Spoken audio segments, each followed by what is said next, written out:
کہ اللہ کے نبی صلی اللہ علیہ وسلم صحابہ کے سامنے ایک مرتبہ پچھلی قوموں کے واقعات بیان کر رہے تھے، تو بنی اسرائیل میں ایک شخص تھا شمعون جس کا نام تھا۔ یہ بہت پہلوان شخص تھا، رات بھر اللہ کی عبادت کرتا تھا اور پھر دن بھر جہاد کرنے نکل جاتا تھا اور روزہ رہ کر جہاد کرتا۔ اس نے کئیوں سال تک اس طرح عبادت کی اور ظالموں سے جہاد کیا۔ ظالم بڑی کوشش کرتے تھے کہ اس کو ختم کر دیا جائے، لیکن اتنا مضبوط پہلوان تھا کہ زنجیروں کو بھی اپنے ہاتھوں سے توڑ دیا کرتا تھا۔ تو یہ لوگ بڑی کوششوں کے بعد عاجز ہو کر ایک چال چلے۔ انہوں نے چال یہ چلی کہ شمعون کی جو بیوی تھی وہ بڑی لالچی عورت تھی، بڑی نافرمان عورت تھی۔ اسے انہوں نے پیسوں کا اور مال کی لالچ دے کر کہا کسی طرح سے شمعون کو ہمارے حوالے کر دیا جائے۔ چنانچہ شمعون ایک مرتبہ ایک رات سو گئے تو ان کی بیوی نے انہیں پورے جسم کو زنجیروں سے باندھ دیا۔ جیسے یہ شمعون بیدار ہوئے تو انہوں نے زنجیروں کو توڑ دیا اور پھر معلوم کیا کہ یہ کس نے باندھا، تو معلوم ہوا کہ بیوی نے باندھا تھا۔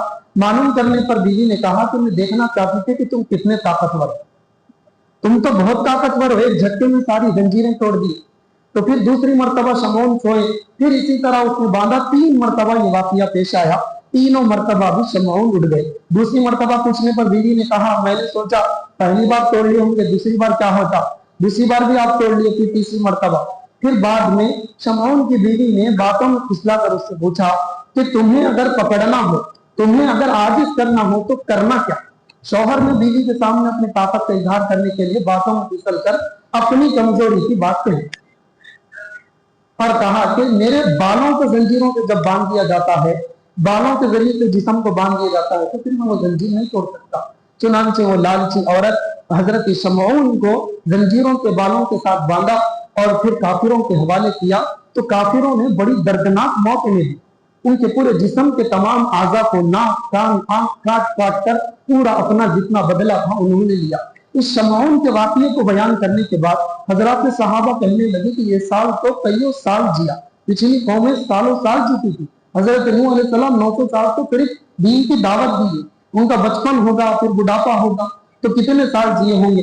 تو صحابہ کرام عاجز ہو کر اللہ کے نبی سے کہنے لگے کہ اگر پچھلی قومیں اتنے سال جی ہے تو پھر ہم 80 سال 60 سال 50 سال ہماری عمریں ہیں، ہم اس ثواب کو کیسے پہنچ سکتے ہیں؟ تو اللہ تعالیٰ نے حضرت جبرائیل کے ذریعے سے سورۃ القدر نازل فرمائی اور پھر کہا کہ اے امت تو مایوس نہ ہو، تم میرے محبوب کی امت ہو، تمہیں میں ایک ایسی رات دوں گا، تم ایک رات جاگو گے میں 83 سال جاگنے کا ثواب دوں گا، تمہاری ایک رات کو میں 1000 مہینوں سے افضل رات بناؤں۔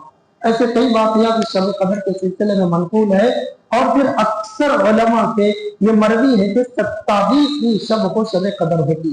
حضرت عمر رضی اللہ عنہ کا فرمان ہے کہ 27ویں شب ہی کو شب قدر ہوتی ہے۔ حضرت کعب بن عبی رضی اللہ عنہ کی روایت ہے، قسم اٹھا کر کہتے ہیں کہ 27ویں شب ہی کو لیلۃ القدر ہے۔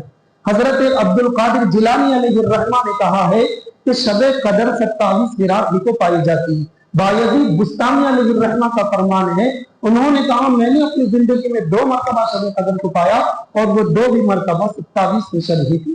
اس کے علاوہ کتابوں میں احادیث میں لکھا ہے کہ شب قدر کی علامات یہ ہے، اس کو پہچاننے کی حضرت عمر نے کہا میں نے پوری تاثراتوں پر غور کیا، لیکن مجھے جو بڑا کشف ہوا ہے، میرے سامنے جو بات ظاہر ہوئی ہے وہ یہ ہے کہ 27ویں شب ہی کو لیلۃ القدر، وہ اس لیے کہ اللہ تعالیٰ نے زمین 7 بنائی، آسمان 7 ہے، افلاک 7 ہے، مشہور ستارے 7 ہیں، کعبے کے طواف کے چکر 7 ہیں، اور صفا مروہ کے درمیان جو چکر کاٹے جاتے ہیں وہ 7 ہیں۔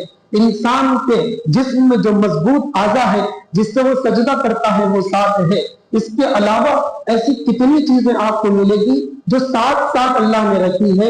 اس کو دیکھ کر بڑے کہتے ہیں کہ اللہ تعالیٰ نے اتنی ساری چیزیں 7 بنائی ہے، تو شب قدر بھی انشاءاللہ جو 20واں دہا ہوگا 20 سے 30 کا، اس میں جو 7ویں تاریخ ہوگی یعنی 27ویں شب، اسی کو شب قدر ہوگی۔ اس کے علاوہ اور بہت سارے علماء نے کہا ہے، حضرت عثمان بن ابی العاص ایک بہت بڑے صحابی ہیں، ان سے ان کے غلام نے کہا کہ میں سمندروں میں کشتیاں چلاتا ہوں تو سال میں ایک مرتبہ کہ سمندر کا پانی میٹھا ہو جاتا ہے۔ حضرت ابو العاص نے کہا، عثمان بن ابی العاص نے کہ وہ رات شب قدر کی رات ہے جس رات میں سمندروں کا پانی بھی میٹھا ہو جاتا۔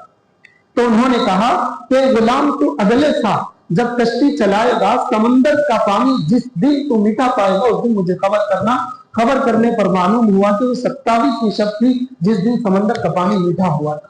اس رات کی ایک علامت یہ بتائی گئی تھی، رات بڑی ٹھنڈی ہوتی ہے، نہ اس میں گرمی ہوتی ہے نہ سردی ہوتی ہے، اس رات میں ہلکی سی بارش ہوتی ہے، اور پھر اگلی جو صبح ہوتی ہے اس صبح میں جو سورج نکلتا ہے وہ بالکل صاف و شفاف اور تیز روشنی والا ہوتا ہے۔ اس کے علاوہ اور بہت ساری اللہ کے نبی نے کہا کہ میں جب اس رات کو پایا ہوں تو صبح میں مسجد میں کیچڑ پایا ہوں، یعنی میری پیشانی کو کیچڑ چکر لگا ہوا تھا۔ تو اس سے بھی معلوم ہوتا ہے کہ جس رات میں ہلکی بارش ہوتی ہے، ہمارے سامنے ہے کہ ہلکی بارش ہوئی ہے، اس لیے زیادہ گمان یہ ہے کہ یہی رات شب قدر ہو، اس لیے اس کی فضیلت کو سمجھیں۔ کتنے لوگ تھے جو پچھلی رات ہمارے ساتھ تھے لیکن وہ آج ہمارے ساتھ نہیں ہے، تو نہ معلوم ہم اگلے سال اس رات کو پائیں گے یا نہیں پائیں گے۔ یہ کتنی راتیں ہماری زندگی میں آئی اور ایسے بھی لاکھوں راتیں آتے رہے گی لیکن ہم نہیں رہیں گے۔ ہمیں اگر یہ رات ملی ہے تو اس کی قدر ضرور کریں۔ اللہ تعالیٰ یہ نعمتیں ہمیں دیتا ہے تو اس کی قدر دانی کرنا یہ ہمارا فریضہ ہے، ورنہ اللہ قرآن میں فرماتا ہے لَإِن شَكَرْتُمْ لَأَزِيدَنَّكُمْ وَلَئِن كَفَرْتُمْ إِنَّ عَذَابِي لَشَدِيدٌ۔ میں موقع دیتا ہوں گناہوں سے بچ کر معافی کی توبہ کرنے کا موقع، میں اللہ بندوں کو نعمتیں دیتا ہوں، قدر دانی کرتے ہی اضافہ کرتا ہوں ورنہ چھین لیتا ہوں۔ اس لیے بڑے کہتے ہیں کہ جو لوگ مسلسل گناہ کرتے ہیں ان کو توبہ کی توفیق چھین لی جاتی ہے۔ آج اب غور کریں امت مسلمہ سے رونا اللہ تعالیٰ کے سامنے گڑ گڑانے کی عادت بالکل ختم ہو چکی۔ آج امت رونا نہیں چاہتی اللہ کے سامنے، ساری دنیا کے سامنے رونا چاہتی ہے۔ دوست کے پاس بیٹھے تو اپنے حالات سنانا شروع کر دیے، ایسا ہو گیا ویسا ہو گیا، کوئی بڑے مل گئے جو ہمارے مشفق ہیں تو ان کو سنانا شروع کر دیے، لیکن جس کو اپنے حالات سنانا تھا ہم اس کو نہیں سنا۔ امت میں سے رونے کی عادت ختم ہوگی تو اللہ تعالیٰ کو ویسے بندے پسند نہیں، مانگنے والے پسند ہیں، اللہ تعالیٰ کو دور جانے والے پسند نہیں، اس لیے اللہ سے مانگے۔ اس رات کی سب سے بڑی فضیلت یہ ہے، ایک مرتبہ ایک صحابی نے نبی سے کہا کہ میں اس رات میں سب سے زیادہ عبادت کیا کروں، تو نبی نے کہا دعا کیا کرو۔ پھر ایک مرتبہ یہ بھی روایت مشہور ہے کہ اس رات میں کون سی دعا کروں، تو نبی نے کہا اللہم انک عفو تحب العفو فاعف عنی، یہ دعا کثرت سے کیا کرو، اللہ کو بہت پسند ہے۔ اللہ سے کہے اللہ تو معاف کرنے والا ہے، معاف کرنے کو پسند کرتا ہے، لہٰذا میں معافی مانگتا ہوں، مجھے معاف کرنا۔ اپنے حالات کو ایسے دنوں میں اللہ تعالیٰ کے سامنے پیش کرنا، ورنہ سال بھر اپنی مجبوریاں، اپنے حالات، اپنی بیماریاں، اپنے ٹینشن ہم سناتے روتے پھرتے ہیں، لیکن اللہ آج ہمیں کہہ رہا ہے کہ مانگو میں دوں گا، ہم جا کر غفلت کر رہے ہیں۔ اگر ہمارا وقت باتوں میں گپ شپ میں گزرے گا ہمیں اس رات کا فائدہ حاصل نہیں ہوگا۔ ایسے موقع پر مانگنا ہوتا ہے، اللہ عطا کرتے ہیں، ورنہ خالی موقع پر رونے سے پریشان رہنے سے کچھ حاصل نہیں ہوتا۔ اس لیے کوشش یہ کرے کہ اس رات کی قدر کرے۔